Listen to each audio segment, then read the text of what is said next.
Hi, my name is Lynda Booth and I'm from Dublin Cookery School in Blackrock. I'm going to make some chocolate cupcakes, and these are dipped in what's called a chocolate ganache, which is a combination of chocolate and cream melted together, and then the buns are dipped in that, and then they've got lovely squiggles of either dark chocolate or white chocolate over the top. So we've got butter and dark chocolate, both of which are going to go into a bowl to be melted straight away. We've got some caster sugar, some eggs.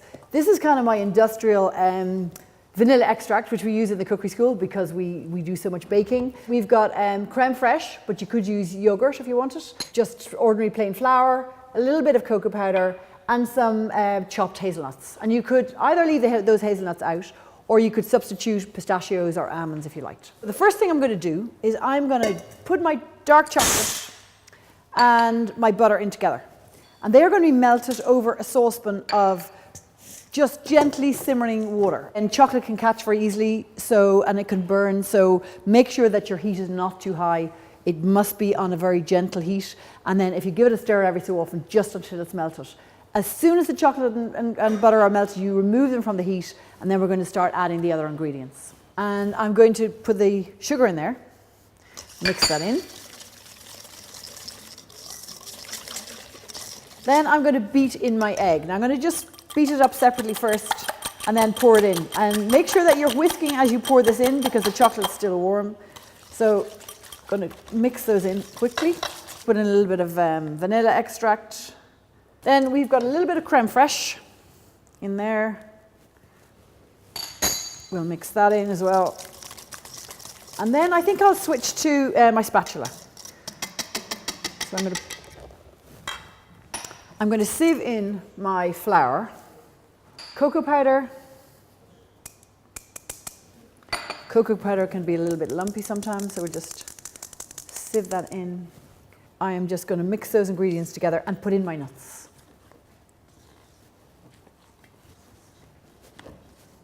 I'll throw my chopped hazelnuts in there. And then you just stir it until all the flour has been incorporated. And then we're ready to put them into the cup cases. So we're just going to spoon that in there.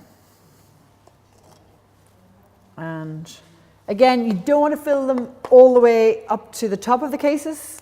They'll probably be about 3/4 full because they will rise. So I'm just filled these into about 10 cases. In fact, this mixture doesn't do the full dozen.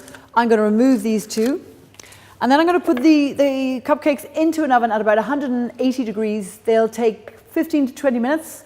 They'll kind of souffle up, crack a little bit on the top, and I will test them with a wooden skewer, and I'll show you how to do that when they come out. Well, I think my buns are probably ready, so let me just check in the oven. Okay, I think they're perfect. So you can see they've risen up, they've kind of souffled up, they've got lots of kind of cracks on them. You can test them with a wooden skewer, and you want it to kind of it's still kind of moist on the skewer, and then we have to just leave them to cool. So you can take them out, put them onto a cooling rack, and just let them cool. As they cool, they will in fact deflate a little bit.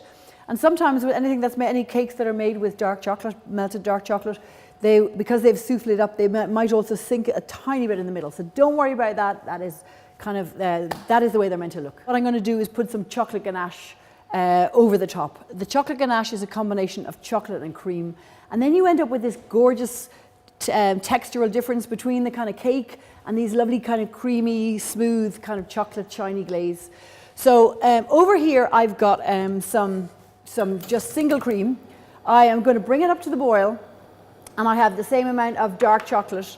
So I'm going to, as soon as that's come to the boil, don't let it reduce. I'm just going to add the chocolate chips in there and stir it until it gets nice and smooth. When I get that nice glaze, I will then pour it into a bowl and let it cool a little bit, because at this point it's too warm to put on the buns. So that's my chocolate ganache.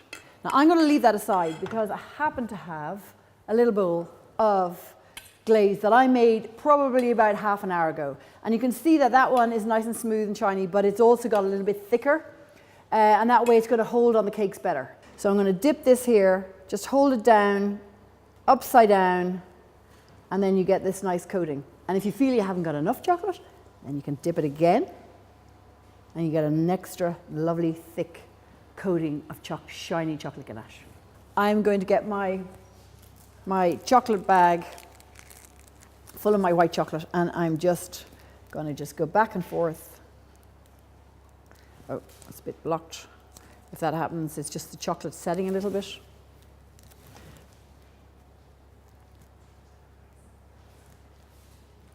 Okay, little fine squiggles all over. So I think I'll just put my cupcakes onto this little cake plate. And there we go, my chocolate cupcakes with all their lovely little white chocolate scribbles. I think I can hear my students breaking for coffee, so I think I'm going to be very popular if I just whisk that in there.